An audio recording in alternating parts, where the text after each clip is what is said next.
বুক দেখে গুলি করে বলে বেরিয়ে যাচ্ছে। পুলিশের কাজ তো তার বিরুদ্ধে সুমোটো করে তাকে তো জেলের মধ্যে রাখা, কিন্তু তাকে রাখছে না। খোঁজ নিয়ে দেখুন তৃণমূল তাকে বরঞ্চ বাহাবা দিচ্ছে। কারণ বসিরহাট বাদুরিয়াতে এসে যত বলবে বুক দেখে লক্ষ্য করে গুলি করব, বিজেপি ভালো করে জানে বসিরহাট সিট ওরা স্বপ্নেও পাবে না। তো ওই বসিরহাট সিটটা ওরা কোনোদিন পাবে না। এই বসিরহাট সিট যদি অবিজেপি তৃণমূল হয়ে যায়, পার্লামেন্টে গিয়ে এমন জনকে আমরা পাঠাবো, সেখানে গিয়ে সেলফি বা টিকটক ভিডিও করবে না, মানুষের অধিকারের কথা বলবে। কাশ্মীর থেকে কন্যাকুমারী মানুষের যেখানে অধিকার হরণ হচ্ছে তার কথা বলবে। তালাক বিল যখন পাস হচ্ছে এদের মতো পিছন দরজা দিয়ে পালাবে না, সে বিষয়ে কথা বলবে। 370 ধারা নিয়ে কথা বলবে। কৃষকদের বিরুদ্ধে যে বিল পাস হয়েছে তার বিরুদ্ধে কথা বলতো। সিএ নিয়ে যখন আলোচনা হচ্ছিল সেখানে অনুপস্থিত না থেকে সেখানে উপস্থিত থেকে তার বিরুদ্ধে কথা বলবে। এমন লোক বসিরহাট থেকে নির্বাচন করে যদি চলে যায় তাহলে বিজেপির লস হয়ে যাবে। ফলে কি করছে, যে সেট তো বিজেপি পাবেই না, এমন ভয় দেখিয়ে দেওয়া হবে, এমন অ্যাটমসফিয়ার ক্রিয়েট করো, এখানকার পরিবেশ এমন তৈরি করো যে বিজেপির পরিবর্তে যদি জিততে পারে তৃণমূল, এমন এটা প্রচার করো যাতে তৃণমূল এমন লোককে পাঠাবে ও বিজেপির থেকেও খারাপ হয়ে যাবে। সাথে সাথে এটাও তৃণমূল বলতে পারে দু একটা পাঠিয়ে লাভ কি হবে, এটা বলতে পারে ওরা। মানে ওদের এমন কোনো ফর্মুলা নাই মানুষকে বোকা বানানোর জন্য, সবটাই ওরা অ্যাপ্লাই করবে। উত্তর একটা দেবেন, দু একটাতেই কাফি আছে। পশ্চিমবাংলার বিধানসভাতে আমরা একটা পাঠিয়েছি, মমতা ব্যানার্জির ঘুম হারাম করে দিচ্ছে। বসিরহাট থেকে যদি আমরা পার্লামেন্টে পাঠাতে পারি কাউকে, মোদিবাবু নিশ্চিতভাবে নিশ্চিন্তে আর ঘুমাতে পারবেন না। আমি যখন ছুটে চলে যাই চোপড়াতে, আদিবাসী মা বোন বাপ ভাইদের উপর অত্যাচার করেছিল তৃণমূলের দুষ্কৃতীরা, মাটি মাফিয়ারা যারা অত্যাচার করেছিল তাদের পাশে যখন গিয়ে দাঁড়ায়, এবং সাথে সাথে দেবত্ব সম্পত্তি যেটা হিন্দু সমাজের পূর্বপুরুষেরা ধর্মের নামে দেবদেবীর নামে যে সম্পত্তি উৎসর্গ করেছেন সেই সম্পত্তি হস্তান্তরযোগ্য নয়, যাকে আমরা দেবত্ব সম্পত্তি বলে জানি, সেই দেবত্ব সম্পত্তি যখন বেহাত হয়ে যাচ্ছে সেটার উদ্ধারের কথা যখন বলি, ফেক এসটি এসসি সার্টিফিকেট কেন ইস্যু হচ্ছে তাদের বিরুদ্ধে আইনত ব্যবস্থা গ্রহণ করতে হবে, এর যখন বিরোধিতা করি। গত বছরে আপনারা দেখেছিলেন টেট পরীক্ষার সময় আমার হিন্দু মাকে, হিন্দু বোনকে শাখাপালা খোলে পরীক্ষা কেন্দ্রে ঢুকতে বাধ্য করেছিল। এর বিরোধিতা যখনই আমি করছি, যখনই আমি ছুটে চলে যাচ্ছি বিদ্যুৎ মণ্ডলের বাড়িতে, যখনই আমি ছুটে চলে যাচ্ছি রোমা ওরায়ের বাড়িতে, তারা কেন অত্যাচারের শিকার হচ্ছে, তখন আমাদেরকে আটকাতে পারছে না। আমাদের বিরুদ্ধে তখন সেই সমস্ত এলাকাতে গিয়ে বলছে নওশাদ সিদ্দিকী দাড়ি টুপিওয়ালা ছেলে, ও মুসলমানদের দল, ওর পাশে তোমরা থাকবে না। আমি যখন ওয়াকাফ প্রপার্টি উদ্ধারের কথা বলি, আনিসকে হত্যা করা হলো কেন সে কথা বলি, যখন আমি বলি যে রমজান মাসে আপনারা যারা তৃণমূলের নেতারা আছে রোজা রাখুক আর না রাখুক, সন্ধ্যাবেলা ইফতার মাহফিলে বসে পড়ে, ইফতার পার্টির নাম দিয়ে গিলতে শুরু করে দেয়, বেরোজগার গুলো রোজাদারদের সাথে শুরু করে দেয়। কিন্তু আমি বলি তখন এটাই যে এই সারাদিন যিনি উপোসে ছিলেন, রোজায় ছিলেন, সন্ধ্যার সময় যেটা খাচ্ছে যে ফলটা, এমনি সময়ে ফলের থেকে দুগুণ তিনগুণ দাম বেড়ে যাচ্ছে। দামটা কিভাবে কন্ট্রোল করা যায় তার ব্যবস্থা সরকার করুক, সেটা না করে এরা সন্ধ্যাবেলা ইফতার মাহফিলে বসে খেতে শুরু করে দেয়।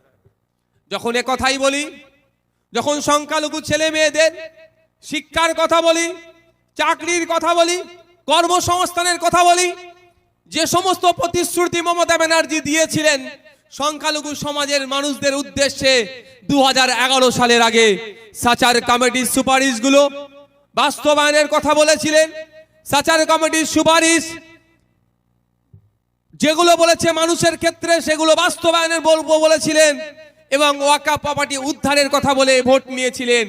আমি যখন বলি কত বিঘা ওয়াকাফ প্রপার্টি উদ্ধার হলো তার তথ্য দিন, ওয়াকাফ প্রপার্টি থেকে এক বছরে কত টাকা ইনকাম হয়, কোন কোন জায়গায় খরচ করে তার তথ্য দিন। যখন এ কথাগুলো বলি তখনই আমি বিজেপির দালাল বা আইএসএফ বিজেপির দালাল হয়ে যায়। আমি যখন ওয়াকাফ প্রপার্টি উদ্ধারের কথা বলছি তখন হয়ে যাচ্ছি বিজেপির দালাল, আর যখন দেবত্ব সম্পত্তি উদ্ধারের কথা বলছি তখন হয়ে যাচ্ছি কি মুসলমানদের দল। বুক দেখে গুলি করো বলে বেরিয়ে যাচ্ছে। পুলিশের কাজ তো তার বিরুদ্ধে সুমোটো করে তাকে তো জেলের মধ্যে রাখা, কিন্তু তাকে রাখছে না। খোঁজ নিয়ে দেখুন তৃণমূল তাকে বরঞ্চ বাহাবা দিচ্ছে। কারণ বসিরহাট বাদুরিয়াতে এসে যত বলবে বুক দেখে লক্ষ্য করে গুলি করব, বিজেপি ভালো করে জানে বসিরহাট সিট ওরা স্বপ্নেও পাবে না। তো ওই বসিরহাট সিটটা ওরা কোনোদিন পাবে না। এই বসিরহাট সিট যদি অবিজেপি তৃণমূল হয়ে যায়, পার্লামেন্টে গিয়ে এমন জনকে আমরা পাঠাবো, সেখানে গিয়ে সেলফি বা টিকটক ভিডিও করবে না, মানুষের অধিকারের কথা বলবে। কাশ্মীর থেকে কন্যাকুমারী মানুষের যেখানে অধিকার হরণ হচ্ছে তার কথা বলবে। তালাক বিল যখন পাস হচ্ছে এদের মতো পিছন দরজা দিয়ে পালাবে না, সে বিষয়ে কথা বলবে। 370 ধারা নিয়ে কথা বলবে। কৃষকদের বিরুদ্ধে যে বিল পাস হয়েছে তার বিরুদ্ধে কথা বলতো।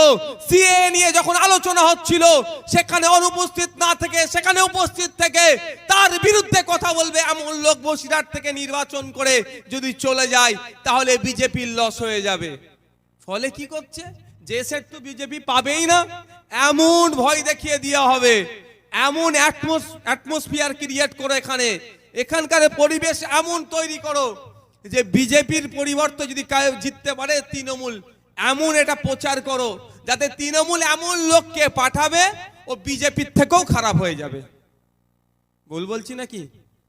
আপনাদের ভোটটা কি নিল, কি হিসাবে নিয়েছিল, আর কি বেরোলো এখন? কে কাকে বিয়ে করবে, কোন কাস্টে করবে, দেশের আইনে আছে, ওটা তো আমি বিতর্কে যাচ্ছি না। কে কোন কাস্টে বিয়ে করবে না করবে, কার কার ভালো লাগবে, কে কাকে ভালোবাসবে, কে কাকে করবে, সেটা তার নিজস্ব রাইটের মধ্যে পড়ে। আমি সেই বিষয়ে বিতর্কে যাব না। কিন্তু একটা জিনিস আমি বলে রাখবো, একটু খোঁজ নিয়ে দেখতে পারেন, বিয়ের ডেটটা কিন্তু ভোটের আগে ছিল। কি বলছি বুঝতে পেরেছেন? বিয়ের ডেটটা কিন্তু ভোটের আগে ছিল।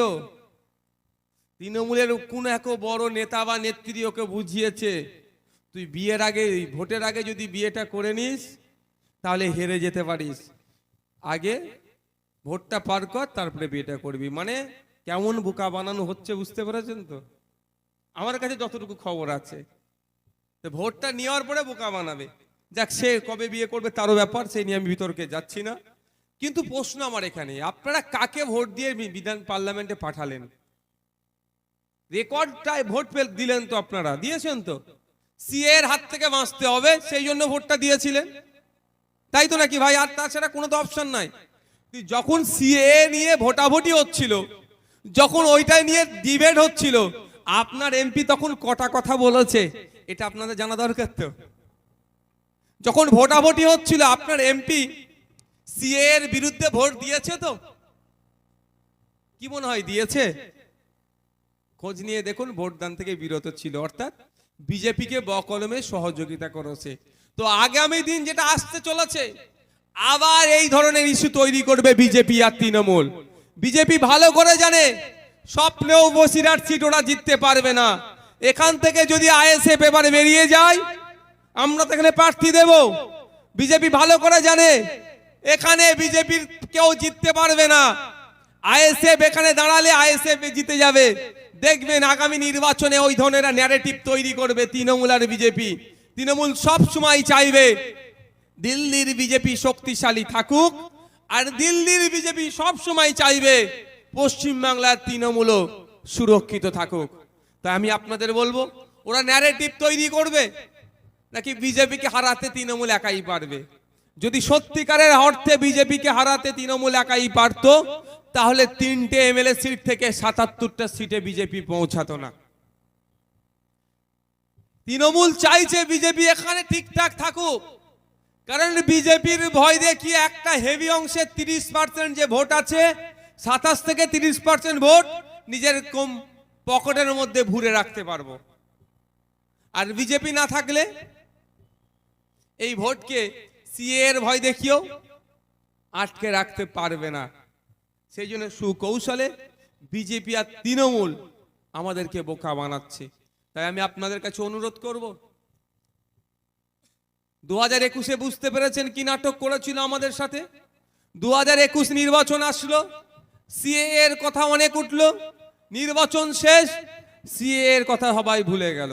2024 নির্বাচন আসছে, অমিত শাহজি 23-এর শেষের দিকে কলকাতায় এসে কি বললেন, হাম সিএ কারকে রাখেঙ্গে, মানে সিএ হবেই হবে। 2019 সালে ঠিক যেভাবে বলেছিল সিএ হবে, 2024-এও একইভাবে বলছে সিএ হবে। আমি একটা কথা আপনাদের বলে যাই, অমিত শাহজি কেন, প্রধানমন্ত্রীও সিএ করতে পারবে না। সুপ্রিম কোর্টে নওশাদ সিদ্দিকীদের মতো যারা কেস করে রেখেছে, আগে আমাদের ওখানে কেসের রায় হোক, তারপরে সিএ নিয়ে ভাববে। তাই বন্ধুগণ, ভয় পাওয়ার কোনো জায়গা নাই। আমি আপনাদের কাছে অনুরোধ করব, পার্লামেন্টে এমন লোককে পাঠান যে মানুষের কথা বলবে। কাশ্মীর থেকে শুরু করে কন্যাকুমারী, এদিকে দার্জিলিং থেকে শুরু করে সাগর পর্যন্ত মানুষ আজকে বঞ্চিত হচ্ছে। জাত ধর্ম বর্ণ নির্বিশেষে আজকে মানুষ বঞ্চিত হচ্ছে, আর আমাদেরকে জাতের খেলায় মাতিয়ে রেখেছে।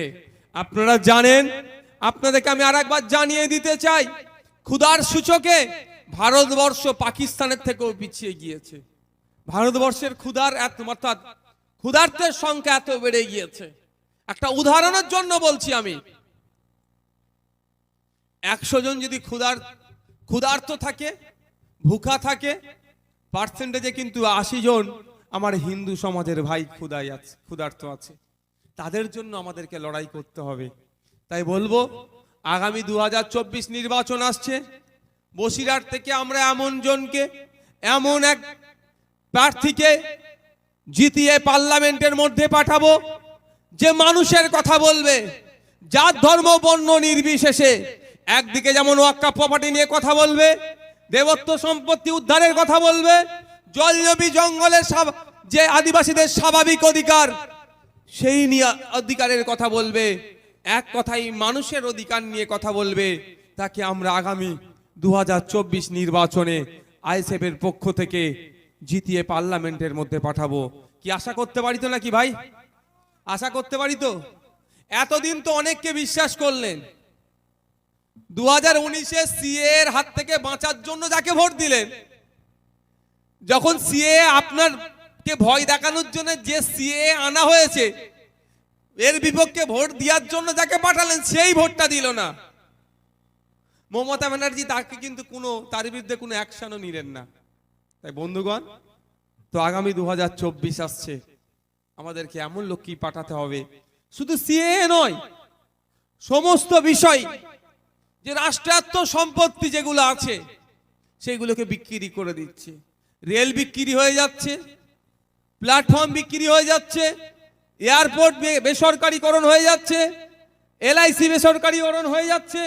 মানে যেগুলো স্বাধীনতার এত বছর ধরে মানুষ তিল তিল করে গড়ে তুললো রাষ্ট্রায়ত্ত সম্পত্তি, সেগুলোকে বিক্রি করে দিচ্ছে যারা। তাদের বিরুদ্ধে বলিষ্ঠ কণ্ঠে বলার জন্য পার্লামেন্টে আমাদের জনপ্রতিনিধি প্রয়োজন আছে। তাই আমি অনুরোধ করবো আপনাদেরকে, এখান থেকে পাঠান। সাথে সাথে এটাও তৃণমূল বলতে পারে, 2-1টা পাঠিয়ে লাভ কি হবে, এটা বলতে পারে ওরা। মানে ওদের এমন কোনো ফর্মুলা নাই মানুষকে বোকা বানানোর জন্য, সবটাই ওরা অ্যাপ্লাই করবে। উত্তর একটা দেবেন, 2-1টাতেই কাফি আছে। পশ্চিমবাংলার বিধানসভাতে আমরা একটা পাঠিয়েছি, মমতা ব্যানার্জির ঘুম হারাম করে দিচ্ছে। বসিরহাট থেকে যদি আমরা পার্লামেন্টে পাঠাতে পারি কাউকে, মোদিবাবু নিশ্চিতভাবে নিশ্চিন্তে আর ঘুমাতে পারবেন না। বলতে হবে, বলার লোকের অভাব। কিন্তু আপনাদের কাছে অনুরোধ করব, যারা বলছে তাদেরকে সাথ দিন। যারা আপনার অধিকারের কথা বলছে তাকে কিন্তু দেগে দেওয়া হচ্ছে আপনার বিরুদ্ধে। আমাকে সত্যি হাসি লাগে, আমি যখন ওয়াকফ প্রপার্টি উদ্ধারের কথা বলি, আনিসকে হত্যা করা হলো কেন সে কথা বলি, যখন আমি বলি যে রমজান মাসে আপনারা যারা তৃণমূলের নেতারা আছে, রোজা রাখুক আর না রাখুক, সন্ধ্যাবেলা ইফতার মাহফিলে বসে পড়ে, ইফতার পার্টির নাম দিয়ে গিলতে শুরু করে দেয়, বেরোজগার গুলো রোজাদারদের সাথে শুরু করে দেয়। কিন্তু আমি বলি তখন এটাই, যে সারাদিন যিনি উপোসে ছিলেন, রোজায় ছিলেন, সন্ধ্যার সময় যেটা খাচ্ছে যে ফলটা, এমনি সময়ে ফলের থেকে 2-3 গুণ দাম বেড়ে যাচ্ছে। দামটা কিভাবে কন্ট্রোল করা যায় তার ব্যবস্থা সরকার করুক। সেটা না করে এরা সন্ধ্যাবেলা ইফতার মাহফিলে বসে খেতে শুরু করে দেয়।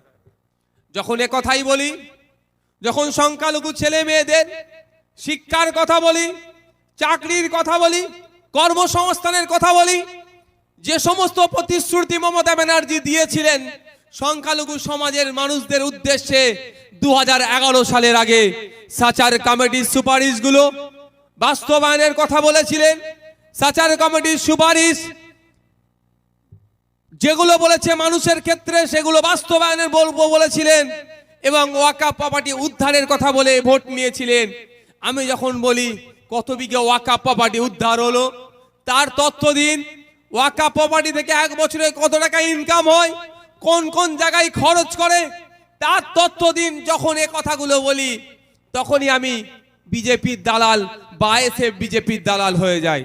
আমি যখন ছুটে চলে যাই চোপড়াতে আদিবাসী মা বোন বাপ ভাইদের উপর অত্যাচার করেছিল তৃণমূলের দুষ্কৃতীরা, মাটি মাফিয়ারা যারা অত্যাচার করেছিল তাদের পাশে যখন গিয়ে দাঁড়াই এবং সাথে সাথে দেবত্ব সম্পত্তি যেটা হিন্দু সমাজের পূর্বপুরুষেরা ধর্মের নামে দেবদেবীর নামে যে সম্পত্তি উৎসর্গ করেছেন সেই সম্পত্তি হস্তান্তরযোগ্য নয়, যাকে আমরা দেবত্ব সম্পত্তি বলে জানি, সেই দেবত্ব সম্পত্তি যখন বেহাত হয়ে যাচ্ছে সেটার উদ্ধারের কথা যখন বলি, ফেক এসটি এসসি সার্টিফিকেট কেন ইস্যু হচ্ছে তাদের বিরুদ্ধে আইনত ব্যবস্থা গ্রহণ করতে হবে, এর যখন বিরোধিতা করি।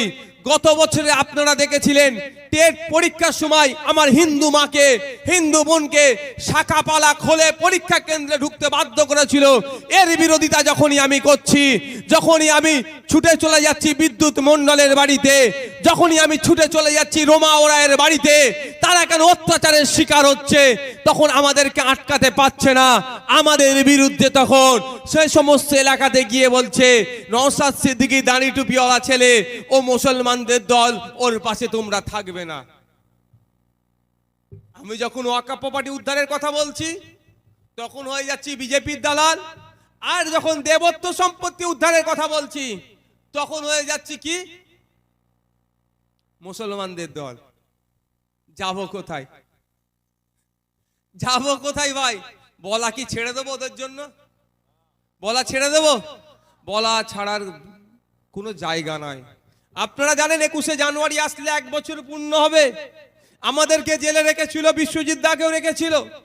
আমাদের উপরে যে মানসিক অত্যাচার করা হয়েছিল আপনারা শুনলে অবাক হয়ে যাবেন। কোনো সময় বলার আসলে বলবো, তবে কি খাইয়েছে দাইয়েছে খাওয়া দাওয়াতে আমার তো ঘ্যান ঘ্যানানি নাই। মানুষের অধিকারের লড়াই এসেছি। একবেলা খালি পেটে থাকলে হয় থেকে যাব কোনো ব্যাপার নয়, 1 মাস রোজাই থাকি আমরা, ও 1 মাস উপোস থাকলে আমাদের কোনো সমস্যা হবে না। ও আমাদেরকে না খাইয়ে রাখলে আমাদেরকে লড়াই থেকে পিছপা করতে পারবে না। কিন্তু আমাদেরকে কেন জেলে রেখেছে, কারণটা কি?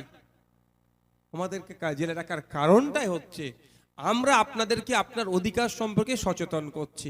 ওই কাগে কান নিয়ে চলে গিয়েছে, কাগের দিকে না তাকিয়ে কানের দিকে হাত দেওয়ার কথা বলছে। এটাই মমতা ব্যানার্জি বা তৃণমূল কংগ্রেসের গোসা হয়ে যাচ্ছে। ওরা চায় দলিত আদিবাসী মুসলিম মতুয়া লোদা সবর জাতি যারা আছেন, যারা পিছিয়ে বর্গের আছে, তারা হুজুর হুজুর করবে, ওই 500,000 টাকা দেবে মায়েদেরকে, ওটাই ওদের জন্য বড় পাওনা।